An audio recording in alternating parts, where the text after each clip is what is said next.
Welcome into another edition of This Week in UNC Baseball with head coach Scott Forbes. I'm Tommy Ashley. That's Grace Nugent. Back-to-back weeks for Grace joining the party. We're sponsored by Johnny T-Shirt and Congruity. Coach Forbes, post-game yesterday, you said solid week, good week, but you were not pleased to have lost that game against Virginia Tech. What is the deal with all these one-run games? And you were winning them early. Now you're 0-5, I think, in April. What is it about one-run games in baseball? Oh man, that's a great question. And anytime right after a game when you lose, it doesn't matter if we have won 20 in a row, I'm gonna be not happy because if you're competitive, that's the way it works. But I mean, again, it was a great week. You're trying to win series. We won the series. We swept every ACC team we've played at home, which is really hard to do. We've managed to escape from some tough places with wins on Sundays. This is the first Sunday we haven't won in the league, but we still won the series. So one-run games usually come down to a play here, a play there, a good pitch, a bad pitch, a defensive mistake, or some timely hitting. And if you look at yesterday's game, we had a lot of guys on. We just could not get the big hit, and we hit some balls hard. They hit some balls hard. That's just kind of how it works. But I also firmly believe it's always difficult to get that sweep. It's just for some reason in baseball, if you look at the course of the season, how many teams do get swept, there just aren't many. Let me ask you something in that vein. A lot of people fret over not getting a sweep, even given the difficulty of it, when you have the opportunity. From what you've gathered in the metrics, the RPIs, and all this, obviously winning the series is the most important thing. What is the tangible difference of a 2-1 series win versus a 3-0 series win? It doesn't feel like there's a ton there. I mean, there's really not, from the standpoint of if you're in a super regional and you win the series, you're going to Omaha, right? I mean, at the end of the day. But, you're trying to grab those wins to put yourself in the best situation to potentially be a national seed, to potentially, host a regional, which is very difficult. If you really look at the percentages of teams that do that,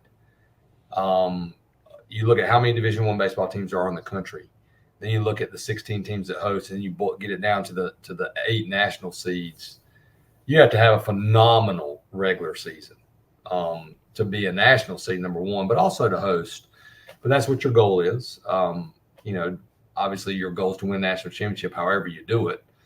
But a sweep is great, and you try to get it. But at the end of the day, a sweep a lot of times throughout a regular season, it's even bigger if you have got swept, if you've been swept like on the road, especially, and I remember some years here where we got swept on the road, but we make up for it with a sweep at home. And the difficulty of the team you play as well. You have to step back and look at, like, how good is this team? Is this team like a regional caliber team, a super regional caliber team? And the ACC is so tough this year. Everybody's just trying to win the series. And and obviously you want to sweep if you can get it. But if you don't win the series, you still won the series. Speaking of timely hitting from that last game, is there anything you guys are going to do specifically in practice to simulate that going into your 2 midweeks? No, just keep working. Our guys, it's a streaky game. But if you step back and look at this last week, at the end of the day, you win with those guys on the mound and defense, and those guys on the mound are trending up for us.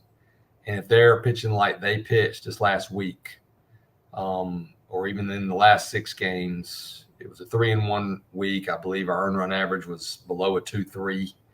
Our walks were low. Our strikeouts were high. Opponent batting average was low. Our defense was really good. We have too good of hitters, that you're not going to have. If you look at this week, really, for the first time, we still went 3-1, and we had about 5 guys that just didn't have great weeks offensively. But we still managed to win those games, which is a credit to our team. And they found a way to do it because we didn't have, even a guy like Casey didn't have his normal week. If you total up those guys, pretty much in that 5 through 9 hole order, there wasn't a ton this week, but they also managed to get some big hits for us.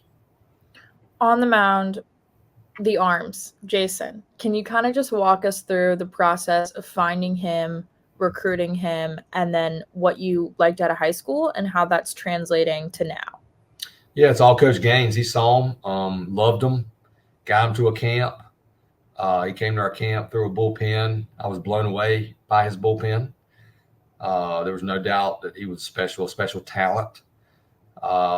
We offered him pretty quickly at that point. After, he attended camp, we offered him. I remember offering him over FaceTime. I was somewhere. I don't remember where I was. Talking to him and his family, great family. I could tell that as well. And we got to meet them when they were at camp, which is the benefit of a kid coming to our camp. And, once he committed to us, then it was like, okay, this kid's so good. He's a good student. I wonder if we could convince them to graduate a year early. Can we convince mom to let her son go to UNC at 17 years old?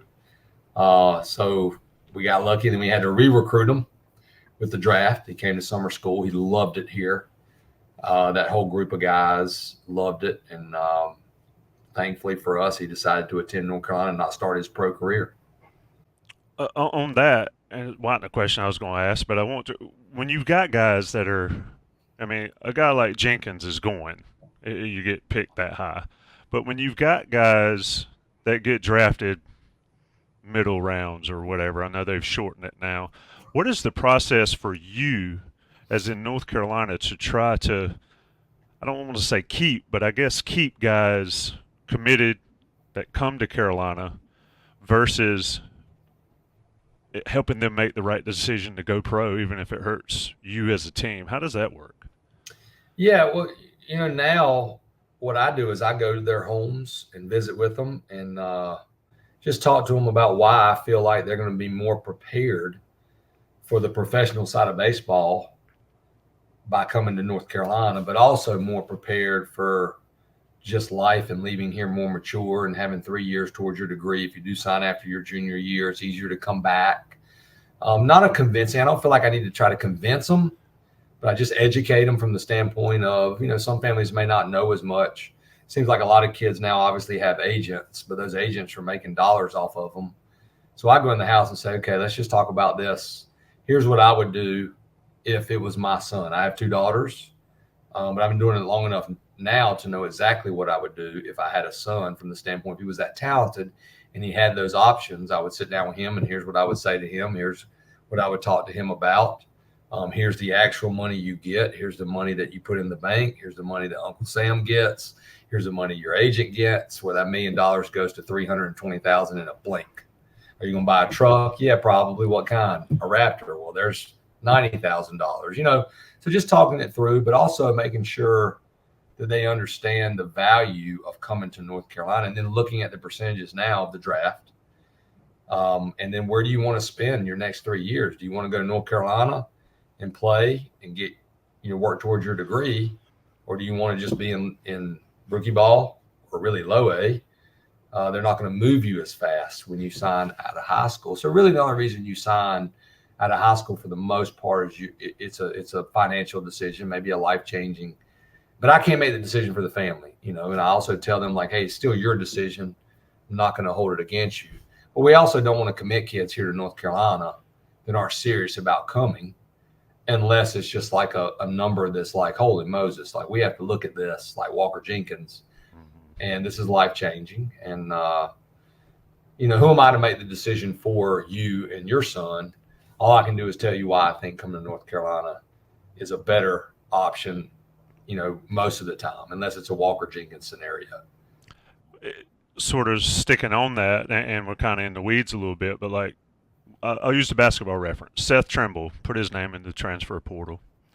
He realized pretty quickly that he'd messed up, and that he said he ultimately was glad he did it, but he heard from former guys. Danny Green, he referenced on one of the other podcasts and said Danny Green's conversation with him. Do you ever have guys that maybe skipped that opportunity at Carolina or left Carolina when they had an eligibility year, maybe left for a lot less money, like you say. $1 million goes Yes. to about Yeah. $50 and some change. Yeah. When you're young, you don't think it through as much. And that's what we try to talk to them about it. We've had kids that sign after their junior year that just like, oh man, like if I could go back and do it, I probably would come back for my senior year and sign after my senior year.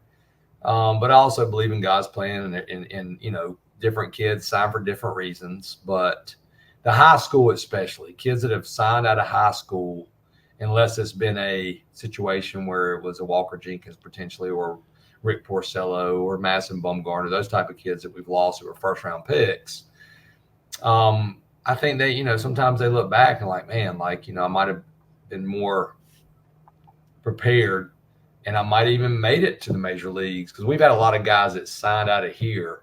Remember Josh Horton telling me if he'd have signed out of high school, he probably would have quit after 2 years, because the minor leagues, it's hard. You're away from home. You don't know where you are. You don't know anybody. But when you're 21 and you've done it in college, you can manage that more. You're more mature. You should be making better decisions with more of that free time. So, yeah, I mean, to answer your question, yes, for sure. They're both stories, though, on both sides. And I always feel like my job is to look through it through the lens of if it was my son. Like, okay, because if a kid really, in his heart of heart, every kid's dream, ultimate dream, is to play Major League Baseball. That's no offense to any college program in the country. Like, I want all of our kids to come here, but their first dream is to play for the Braves, the Yankees, whoever.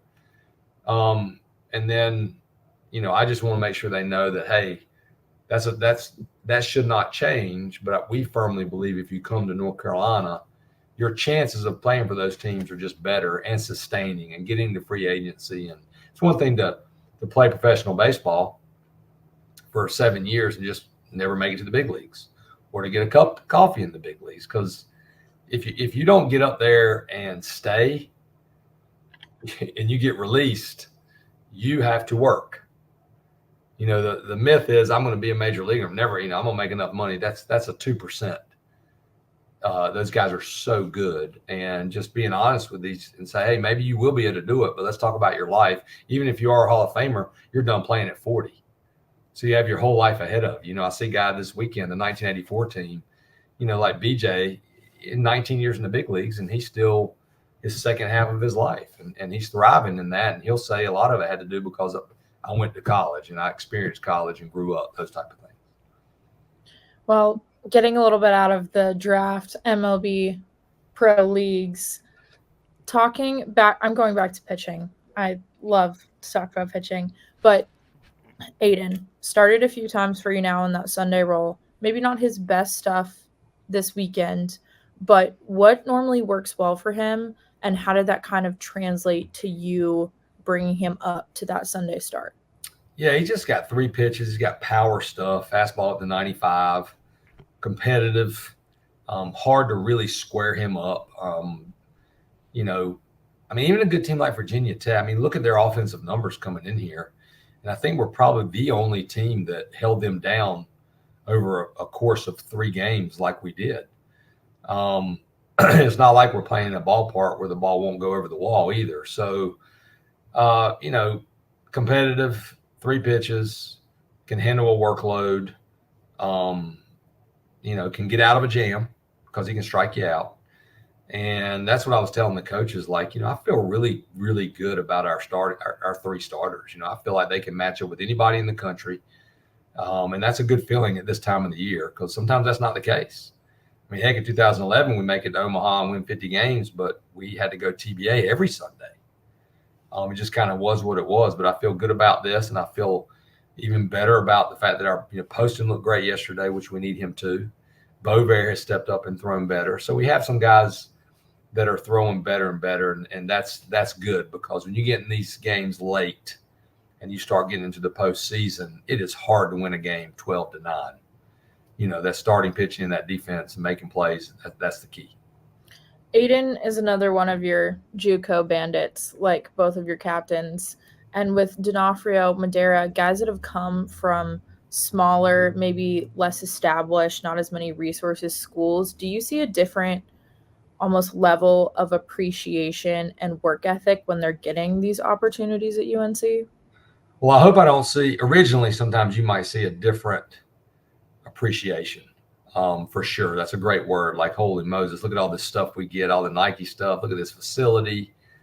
I in our program, it's pretty clear quickly that if you don't work, you're going to get left behind. So even if you're a second round pick and you walk away from that and you're a high school superstar and you come in here and,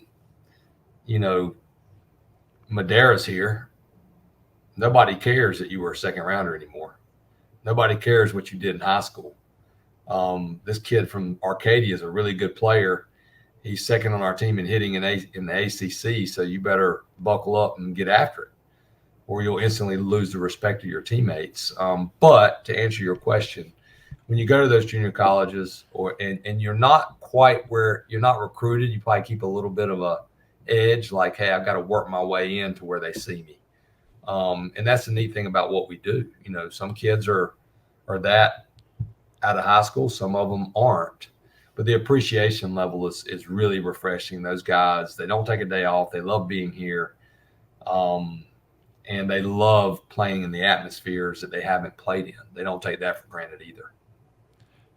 Yeah, I'll never forget those Sports Illustrated commercials. Like, what's it feel to be just another high school All-American? And you're on the field with 30 of them. Exactly. In other sports. Yeah. Let's talk about Dalton Pence a little bit. Matt Poston said, I think in post-game last night, that Dalton would pitch 10 games in a row if you ask him to. How do you decide? I mean, he's clearly one of your safety nets. I think that's fair to say. Correct me if I'm wrong, but he's produced for you every time you've put him out there for the most part. How do you decide on how much you're going to use him, whether it's a midweek game when you're way ahead or 3 games against Georgia Tech? How does that mindset work for Pence in particular? And then I've got a deeper question on the pen, but just on Dalton's ability to go night after night. Well, you have to take care of the kid. Number one, his health. He's going to be a pro. And he's a horse. He can handle a big workload. So keeping his workload low allows him to do what he did this weekend. Taking him out against NC State after 20 pitches instead of leaving him out there for 70. As the course of the season goes along, he will be able to go a Friday for 20 pitches, a Saturday for 4. He went 26 Friday, 4 pitches Saturday, and then Sunday you're like, okay, we don't want to use him today unless it's a close situation or a 1-inning situation where we gotta get these guys out right now. And then when you do that, like, okay, he's not pitching Tuesday. So, Coach Gaines and I'll sit down and Dalton Pence is not available on Tuesday. It is what it is. Somebody else has got to step up. But you got to manage it, and you got to trust your players. I believe in that because, guys will do whatever they can to convince you that they can pitch. But having the relationship where you really have to be honest with me, I learned that as a pitching coach. Like, I don't know how you feel, right? Like, some guys recover better than others. Now, there are going to be days where I tell you you're not available and you're going to fight me. Dalton's one of those guys like, Coach, I feel great. I'm good. Well, of course, he's competitive, but he just threw 52 pitches on Friday. So he's not available on Saturday. If he gets into that 30, but he's hanging and he's like a little sore, you got to tell your coach. And Dalton's really good about that. Like, man, I feel better today than I did yesterday. And having that trust and understanding, you got to total up. I keep on my game card. I had this week, I had all the outings against NC State Thursday, Friday, Saturday.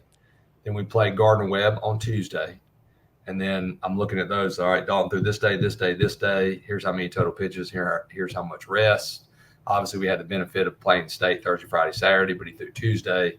So if he's going to go Friday, Saturday, Sunday, it's got to be in shorter stints. He couldn't go. If he'd have gone 45 pitches on Friday, he might have been wiped out for the whole weekend potentially.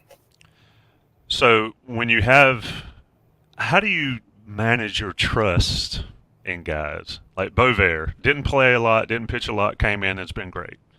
Somebody else might not play a lot, come in, and it's not very good. How do you decide basically who you trust in that pen? You obviously know your players, and you've got guys that have produced consistently. But as you get into this regional setup coming up down the road, Yeah. how do you decide who you're going to trust in a situation, whatever that situation may be? Yeah, when you get to this point of the season, it's just like a major league season. When you start kind of getting towards the end, you know who your starters are. You pretty much know, like, okay, who's probably going to be that fourth spot starter in an emergency. We have to make sure they're prepared for that. And you have a good idea, like, okay, what's the makeup of your bullpen? And, you know, right now it's not rocket science. You got Dalton Pence. You got Matty Mathias, who's been great for us. You got Matt Poston, who had not a great week, you know, with a couple walks week before, but he's been consistent. He's been a great reliever for us here. And then you add Connor Bovair, there's 4, and you got lefty and Kyle Percival. Then you add in those 3 starters, that's 8 pitchers. That's a lot of pitchers. And if you're playing well, you know, where you have to use those other ones is if you do get in a loser's bracket, that type of thing, or you get behind or your starter doesn't go. And the way you determine those guys that haven't pitched a ton, Tommy, is practice. You know, live to hitters, which we do here. If, like last week, the guys that haven't thrown a lot, you know, Peterson, Olin Johnson, Will Simmons, even Poston wanted to get out there. They faced some hitters that haven't had as many at-bats, Patrick Alvarez, Jackson Vanderbrake, Johnny Castagnazzi, you name it. And we pay attention. You know, you're competing that day. We're in bullpens. You know, our pitching coaches are there. There's always one. If Coach Gaines is on the road, Coach Howell's there. If Coach Howell's on the road, Coach Gaines is there. And I have a tendency to be down there quite a bit as well because command's command. And that's where you really start making the decisions. Who do you feel like is going to throw the ball over the plate? Because you're not going to win many games if you're walking guys. Coach, with your relievers, if you could pinpoint one arm that we might be overlooking or that you think could kind of step up big down the stretch, who would it be? Man, they're all so capable. But if you look at the best teams in the country, look at our, you know, right now, let's just say the best pitching numbers or over the last 20 years, a lot of times only 7 guys pitch. And you're working like crazy to get into that 7. You get in some situations, if you're in the winner's bracket, it's 6. In a perfect world, it's about 6, but then you have 7, 8, 9. So I always tell guys, like people say, well, how many pitchers do you carry? I'm like, we carry a lot in North Carolina. Everybody does. It's really good. They carry a lot, but they're going to pitch about 10. So if you want to be one of those 10, you got to get in that 10, you know, and then 11. We've had guys here that weren't in that 10 that redshirted like an Austin Love, and then boom, they're one of your best because they stuck with it. I would say a guy like Ben Peterson, even Olin Johnson, Cam Pageant, they're all very, very capable. They're all competitive. They all have good stuff. But at this point, as good as our starters are throwing and as good as our bullpen's been, you know, now's when we need those guys to step up, right? You got a game Tuesday, you have a game Wednesday, then you got Campbell rolling in here because that can rest you. That's where it goes together. Like, you know, your offense needs to step up. Some of these arms need to step up. So you maybe can give Pence a little bit of a rest. You can give Mathias, those type of guys. So I could see any of those guys. I think they're all awesome teammates. They work their tails off. You know, we got to start 2 guys this week. And I wouldn't be surprised. I feel great about it because I watch them every day and I see how hard they work. And I'm excited for them to get that opportunity too. That's why you play these games. You want to reward these kids for their hard work. You don't want to cancel games because, you know, we're starting this guy or this guy and they haven't pitched a lot, because people do that throughout the country, and that's a bunch of baloney. You don't get any better that way. You get better by playing games. So I'm excited to watch these guys pitch this week. Gotcha. Well, I got some fun ones for you. Who are you taking in a race, Vance or D'Onofrio? That's easy. Vance. Sorry, Tony. Just that Vance is going to blow you away. I mean, he's the fastest player I've ever seen in my life. I think he might even beat Trey Turner in a foot race. It's going to be neck to neck. What about if it's Harbor, Osuna, or Luke? Oh, in a race? Yeah. Man, it's going to be close. You know, the crazy thing is Luke's a freshman. So Luke's behind them from the standpoint of being as advanced of a base runner. We're working with Luke daily. I don't know why these high schools don't let the catchers don't run the bases. That's the dumbest thing ever. But Luke might be as fast as those two, but those two are a little bit better with their jump. So I would say probably come down between Harbor and Osuna. But Luke in a straight line might get them. I don't know. So you say Osuna and Harbor got that old man skill. They got better, but they got better instincts right now. For the reason they work really hard at it. Not that Luke doesn't, he just hasn't had as much time to work as hard at it. Alberto and Harbor, you watch them on the bases, man. They're locked in, which makes them good base runners. All right, so I'm sitting down the third base line as I'm prone to do covering games. So I'm behind you, coaching third. What's going on in your mind? Walk us through the mind of a third base coach when you've got first and second and one out in a one-run game that you're trailing. Give me play-by-play in Scott Forbes' head. First and second, one out. You're down one run, and you're in the ninth inning. Describe what's going on in your head. The first thing remind our base runners where the infielders are. Always going like this. You can't get lined off. So a line drive, you have to react back. Vanderbrake actually had a bad reaction at first yesterday. When that ball's hit like D'Onofrio, you have to react back to the bag. You can't freeze, or you're going to get doubled up. Luckily, that guy, the second baseman, got it stuck in his glove. So the first thing is they know their footer's on the base. They look at the outfielders. They look at the infielders. They look at me. With one out, probably not going to put a sign on. So I put some fake signs on most of the time. And then reminding them of what a one-out tag rule is. Basically, you're not tagging on anything unless a guy's camped on it at the warning track. With one out, all you're thinking at second base is, I'm trying to score. And then I can't get lined out. So I have to know where they're playing to see how big my secondary can get. I'm looking at the outfielders, how deep they are. I already know their arms from scouting reports. Virginia Tech's a great example. They all played against the fence.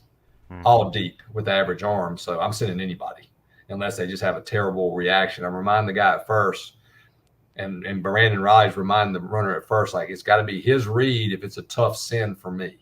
So if that guy on second, if it's an easy send, I just point and send him. I'm having to work down the line. That guy at second has to have his head on a swivel and make sure he's watching the play. He can't just put his head down and go to third because I might stop this guy. So the backside runner, I'm reminding okay, let's look at the outfielders. And then, who's on deck for me goes into my head. Like, okay, where are we in the order? How hot is that guy? What kind of speed do I have on second? It's an easy decision if Vance is on second. It's a harder decision if it's Parks Harbor, Alberto, Steve, right? Like, I mean, obviously.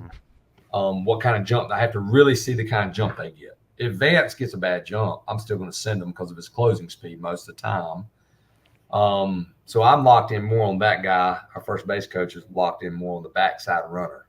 In a perfect world, it's an easy send, or I send that guy pretty quick, and then I get out to try to help the guy that's on second base, especially on the ball hit to right field. The ball's hit to center and left, the backside runner, he's got to make his own read. But for me, I'm always on the aggressive side. I'm going to send with one out way quicker than I'm going to send with no outs. With two outs, even more aggressive. So it all depends on, if I think this guy's going to score with a slide without it being bang, bang, I'm always going to send him. If I think it's going to be bang, bang with one out or no outs, I have a tendency to hold him.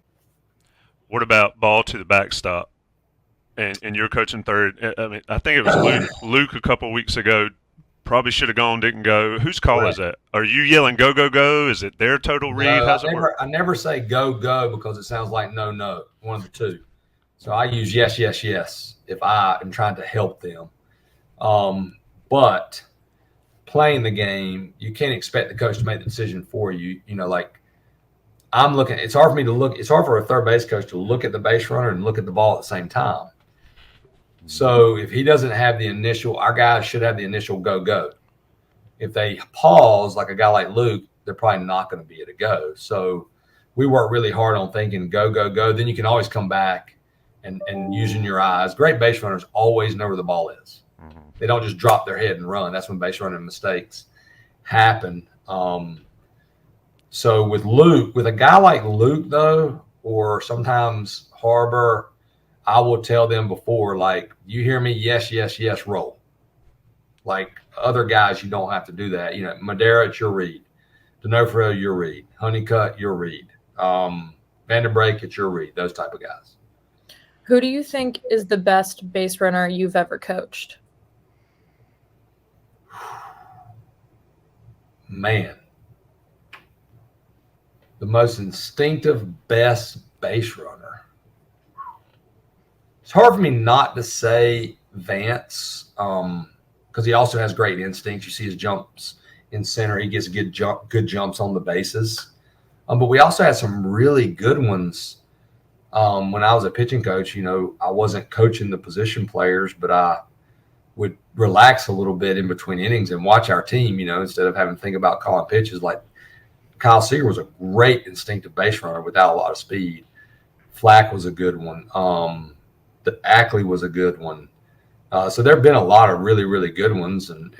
But man, like Vance with the combination, I would have to say him. Do you ever miss being a pitching coach and calling pitches? Not really, honestly. No, I really enjoy being able to be involved in all aspects. That's what I love about being a head coach the most is during practice, you can be involved with the hitters. You can really talk to them, not just about baseball. You can just talk to them about life, just you and them, walk down to the bullpen. And I'm still calling pitches in my head. And I'm the head coach. If I feel strongly about a pitch, I'm going to tell Coach Gaines, this is what I want to call. He'll call it. But I see a lot of traits in Coach Gaines that I had that I feel comfortable with, the way he does things and his preparation. The same thing with Coach Howell. So I really don't. I mean, honestly, calling pitches is one of the most mentally exhausting things that you can do. You are so – because when you're calling pitches, you're so locked in on calling the pitches. And then in between innings, you're also thinking ahead, who they have coming up. What about the next guy? That's what helps me as a head coach tremendously, because I feel like doing that, I can help Coach Gaines with that. Okay, I can tell when somebody's not sure on who to go to. Well, that's where the head coach goes in, and boom. It's one thing if I ask Coach Howard, Coach Gaines, hey, do you think we should go to Pence? And they go, yes. So that boom, that helps. Or they're like, I don't know, threw a lot yesterday. And then that's where I've got to say, hey, we're going to Pence, or we're going to Poston, or we're going to Beaubear. So that I do enjoy that part. I enjoyed Coach Fox putting that on me, because that really prepared me for this position to be to make those decisions. And you don't always make the right ones, right? You're trying to make the right one. To this day, in 2012, we took out Ken Emanuel after the 8th and put in Michael Moore. It's easy to say now because Michael gave up the lead, but he did have 19 saves, and he was the best closer in the country. So it's kind of either way, but going back on it, I felt like, man, go with your gut a little bit more instead of just the fact that you have the best closer down there in the country. So you try to make the decision and be decisive with it, and then live with the results. Kind of like a suicide squeeze. That's how I explain making pitching changes. You feel pretty good about them though most of the time, especially this time of year. You go back in the early series, like you look at our early series and you look at the pitching, you look at the different guys used. If you don't return a lot of established pitchers, it takes a little while. It takes a little while to figure out who's better at what. And that's where Beaubear has been so big for us. He really struggled early. He wasn't controlling runners like he needed to. And then all of a sudden he's throwing well. Well, he's also got that experience of pitching in those big games, which is going to help us down the stretch. Got to let you get out of here, Coach Forbes. But Boaz update, and who's pitching this week for the Tar Heels? Yes. Boaz is going to be out the rest of the season, unfortunately for us. I don't know the specific details of what that entails. I'll know more in the next couple of days, and I'll let everybody know. But he will be out the remainder of this season, unfortunately. Phenomenal kid. I just hate it for him because it's tough. He's a competitor, and he's tried hard to hold it together. And he's leaned on Knapp. They're really close. Knapp was already rooming with him on the road just to be a mentor to him because he was pitching on Friday, and that was kind of what Knapp was going to be doing. So that stinks for Folger, but we'll get him healthy and get him back out there for us hopefully next year. We're going to start Cam Paget tomorrow night, and we're going to start Ben Peterson Wednesday. As far as right now, it could switch those two, but that's what we're planning on doing. Good stuff there. I feel like we could talk forever. I know you're busy, so we'll let you get out of here. Ton more questions on the list. I told you. We come in with a laundry list, and we shorten it down. Well, I tell you what, at least people want to know. I told our players, it's a credit to you guys. And they asked me yesterday about what I thought about our crowd. I said, well, we should have a great crowd every game. Mm-hmm. Coach Fox came in here in 1999, and obviously, Coach Roberts was here. The tradition of Carolina baseball goes way back. But one thing about Carolina baseball is the winning tradition. And I know as a fan that I would never take that for granted from the standpoint of, always in the mix. Not 1 year of winning 45 and 1 year of winning 19 and 1 year. And these guys deserve that crowd, and they deserve that support. And this group, when they do things like they do them, that's one thing the fans don't know. What are they like off the field? And this group's special, so hopefully they'll continue to come out and support them. Indeed. It was a beautiful weekend in the Bosch. It'll be a beautiful Tuesday and Wednesday, and then Campbell next Tuesday, and then the Louisville series, and that's it. Home series, and except for the regionals, is over with. It's crazy how time flies. I know we'll be out of school when we go to Wilmington and make the long trip over to Duke's campus, so that's pretty much playing at home. So it's an exciting finish for our guys. I told them how they should be pumped and give us all we got. We should be exhausted Wednesday night. When we go into that locker room, then we will recover for a week and get ready for next week and that finish. Grace wants to know, blue pinstripes or white pinstripes, your personal fave? The way that the blue ones fit, I like better. For some reason, they fit better. I like the pants better. But the look's hard to beat on that white with that Carolina blue. So I think all of our uniforms are sweet. Well, let me ask you a question. Last one, I promise. Who decided navy letters and white names? That was kind of a design thing to stand out, so people will probably ask about those. Kind of more the raised look, like with because that's kind of technically the road. Because, Bubba don't want us wearing much navy anymore and doesn't want us wearing because we're Carolina blue and white are our colors. So we don't have the gray. So when you don't have the gray, you kind of got to be like, okay, well, what are we going to come up with? And we thought the same thing. We're like, oh, man, I don't know about these. But all of a sudden you put them on with the whole uniform, and they don't look too shabby. So, we'll keep sporting them even if you don't like them, Tommy. I didn't say I didn't like them. I just said look, Bubba, the Navy decision is a bad one.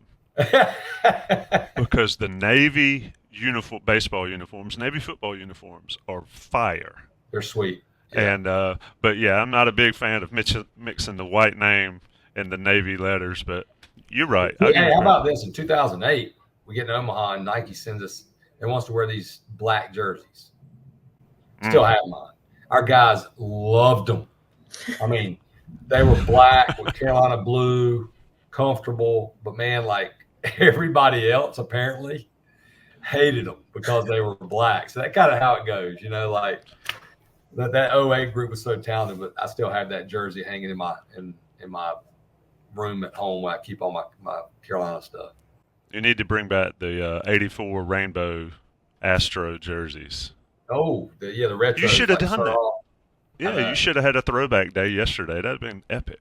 Well, you just call Nike and tell them it's only money. Tell them to make them. Well, Coach Forbes, it's always a pleasure. I appreciate you taking the time. Absolutely. Thanks for all y'all do for Carolina baseball. Yep, indeed. Thank you, Grace. Thank you, Coach. Thank you, Johnny T-Shirt. Peace, Scott. See y'all.